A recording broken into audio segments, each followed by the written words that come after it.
반갑습니다. 오늘은 성령 강림 주일입니다. 2000년 전 처음 오순절날에 예수님의 제자들에게 내렸던 성령 강림 사건이 오늘 저와 여러분 위에도 그대로 일어나기를 주님의 이름으로 기원합니다. 누가복음서 4장 14절 말씀 봅니다. 예수께서 성령의 능력을 입고 갈릴리로 돌아오셨다. 한 번 더 읽습니다. 예수께서 성령의 능력을 입고 갈릴리로 돌아오셨다. 갈릴리로 돌아오셨다고 했죠. 어디에서 오셨는가 하면 광야에서 돌아오신 것입니다. 예수님은 어린 시절 비록 가난하기는 했지만 요셉과 마리아 밑에서 잘 성장하셨습니다. 이제 청년이 됐습니다. 세상으로 나오실 때가 됐죠. 집을 나왔습니다. 이거는 가출이 아니고 출가입니다. 어쨌든 집에서 세상으로 나오셨는데 이게 웬일입니까? 마귀한테 붙잡혔습니다. 아마도 마귀가 예수님의 집 근처에서 스토커 노릇을 하고 있었던 모양입니다. 뭐 이런 일이 있나 싶지만 큰 일을 하는 사람들에게는 다 이런저런 과정이 있지요. 세상에 그냥 되는 일은 없지 않습니까? 한판 붙어야죠. 결투 장소는 광야였습니다. 거기서 예수님은 3대 0으로 완승을 거두었습니다. 깔끔하게 승리를 챙긴 뒤에 예수님은 갈릴리로 돌아오셨습니다. 고향이니까 아무래도 거기서부터 일을 시작하시는 것이 순리겠지요. 그런데 예수님께서 갈릴리로 돌아오실 때 그냥 빈손으로 오신 것이 아니었습니다. 성경에 보면 성령의 능력을 입고 오셨다. 이렇게 기록되어 있습니다. 성령의 능력을 입고 오셨다. 갈 때하고 올 때 어떻게 달라졌을까요? 겉으로 보기에는 큰 차이가 없었는지 모르지만 내면으로는 놀라운 변화가 있었습니다. 성경에서 그 다음에 뭐라고 했는가 하면 이렇게 되어 있습니다. 예수의 소문이 사방의 온 지역에 두루 퍼졌다. 예수의 소문이 사방의 온 지역에 두루 퍼졌다. 그랬습니다. 소문이 확 퍼졌습니다. 왜 그랬을까요? 소문이 왜 퍼집니까? 뭔가 남다른 구석이 있으니까 퍼졌겠죠. 어떤 변화가 있었는지 봅시다. 그때부터 예수님은 시골 총각 예수의 모습을 벗어버렸습니다. 성령을 받은 이후에 예수님은 하나님의 나라를 세우겠다고 하는 엄청난 계획을 세웠습니다. 보잘것없었던 촌 젊은이가 나라를 세워서 시조가 되겠다는 거예요. 그것도 세계 최강의 복지 국가를 만들겠다는 것입니다. 이처럼 성령의 능력을 입으면 어마어마한 변화가 일어납니다. 다 아시는 것처럼 예수님의 성장 환경 참 열악하지 않았습니까? 가난한 목수의 아들로 태어났습니다. 어디 가서 뭘 배웠다고 하는 기록도 없습니다. 학력이 없다는 말이에요. 이력서에는 무학이라고 써야 하는 처지였습니다. 다행스러운 것이 하나 있다면 스스로 나는 하나님의 아들이야 라고 하는 확신을 가지고 있었다는 정도입니다. 그런 소명을 미천 삼아서 예수님은 집을 나섰습니다. 그런데 마귀란 놈이 붙잡고 놓아주지를 않습니다. 되는 일이 하나도 없습니다. 이 정도가 되면 보통 사람 같으면 10중 8구 포기해버리고 말 것입니다. 나는 배경도 없어, 배운 것도 없어, 운까지 없어. 그러면서 말이죠. 며칠 전에 소설책을 한 권 읽었는데 그렇게 보낼 인생이 아니다 라고 하는 제목의 소설입니다. 그렇게 보낼 인생이 아니다. 여기서 주인공은 평소에 불평불만이 가득한 사람이었습니다. 늘 남 탓만 하면서 살았습니다. 그런데 이 사람이 사고를 당했습니다. 식물인간이 됐습니다.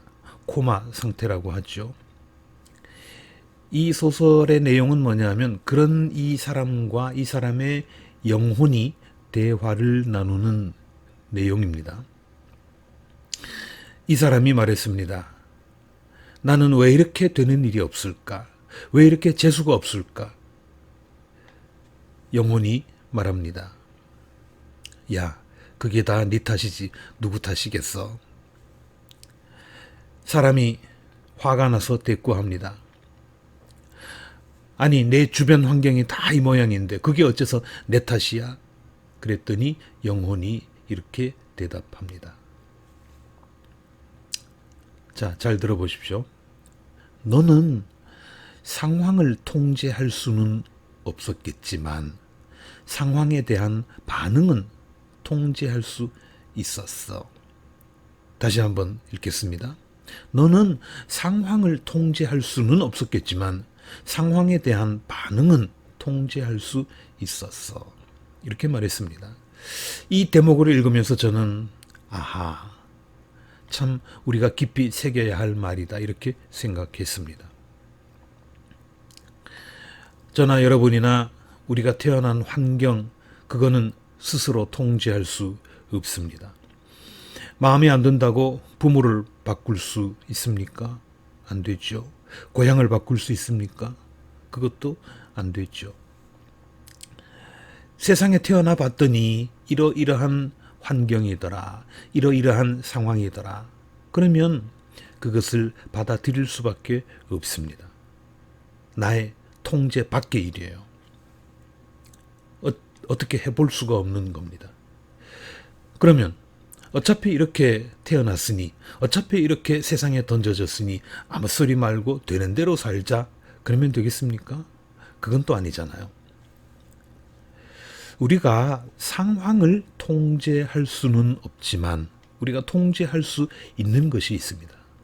그게 뭡니까? 바로 나의 반응입니다. 나에게 주어진 상황은 통제할 수 없지만 그 상황에 대해서 내가 어떻게 대응할 것인가, 어떻게 처신할 것인가, 그 반응은 통제할 수 있다는 것입니다. 자, 여기서 예수님의 상황을 다시 봅시다. 예수님은 가장 천한 곳으로 오신 분 아닙니까?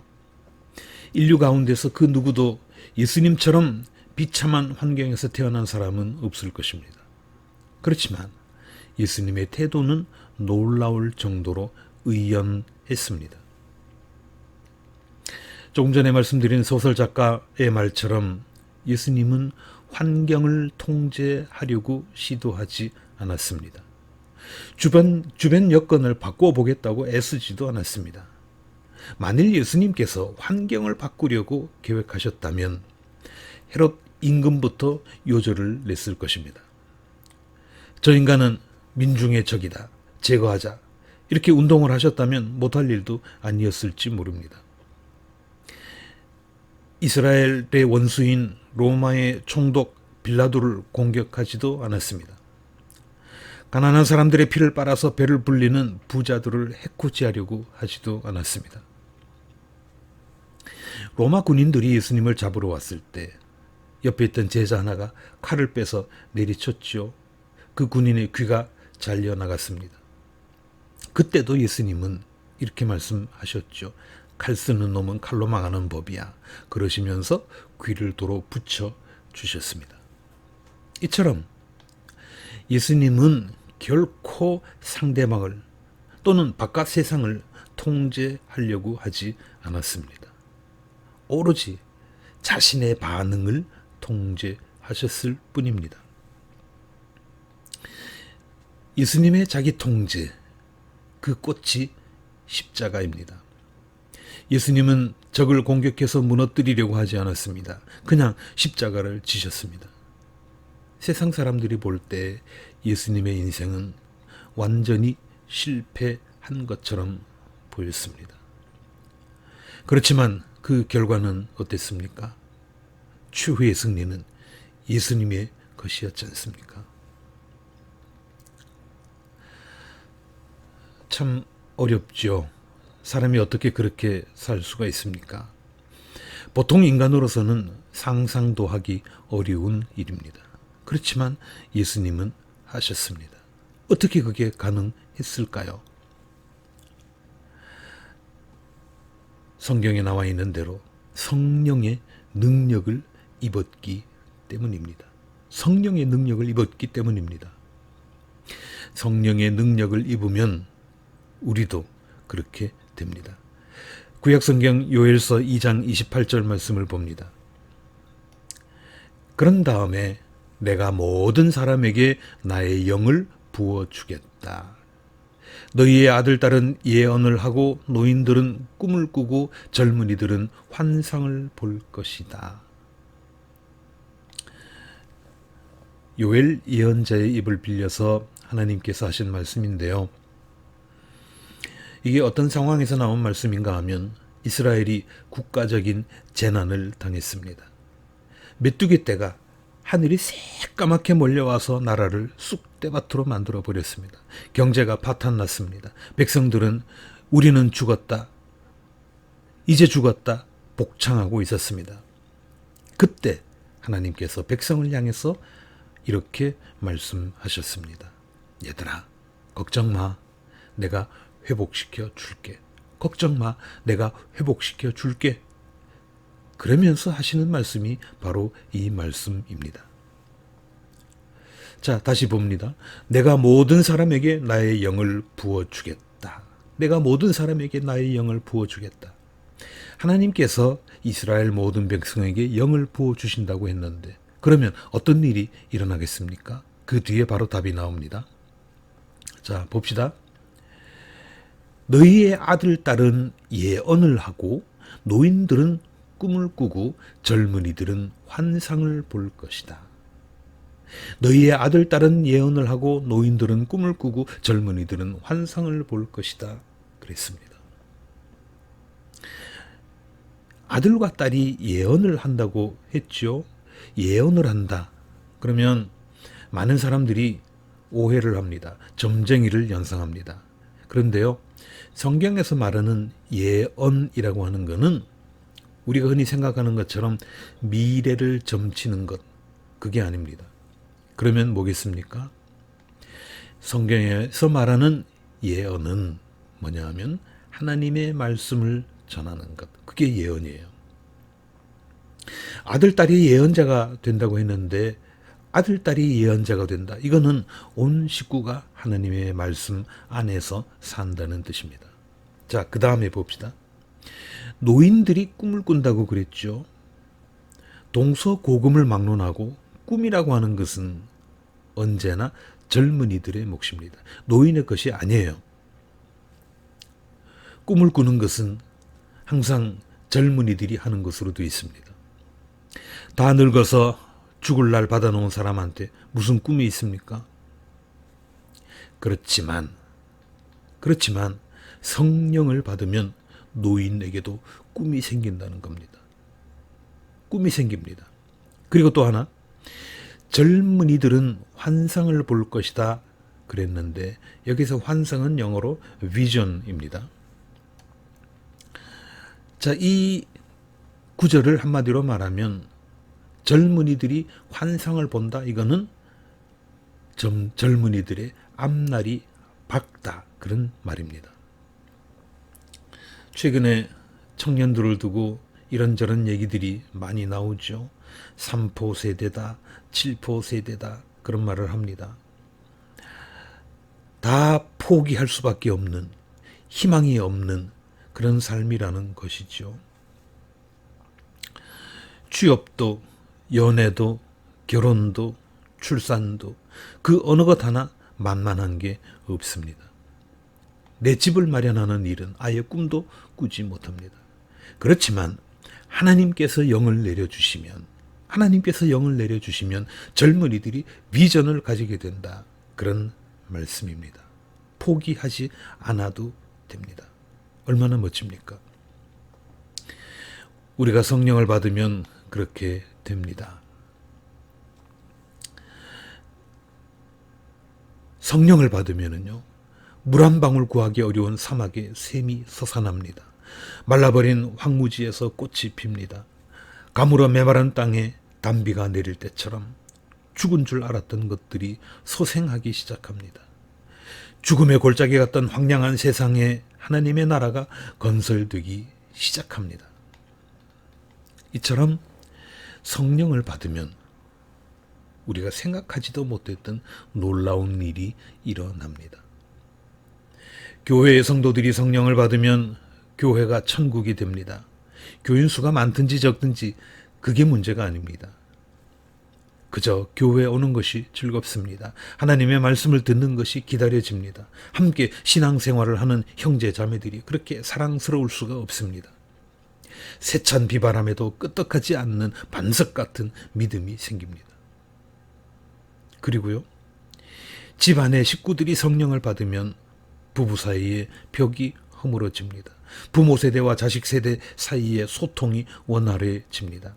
형제 자매 사이에 화목의 꿀이 뚝뚝 떨어집니다. 또한 나라의 국민들이 성령을 받으면 젊은이들은 비전을 가지고 힘차게 살게 됩니다. 노인들은 꿈을 꾸면서 행복하게 살게 됩니다. 이런 것이 하나님의 나라입니다.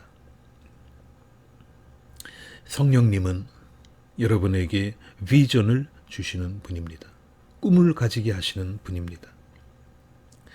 평범한 시골 총각 예수님이 하나님의 영을 받으신 이후에 인류를 구원하는 메시아로 변화되지 않았습니까?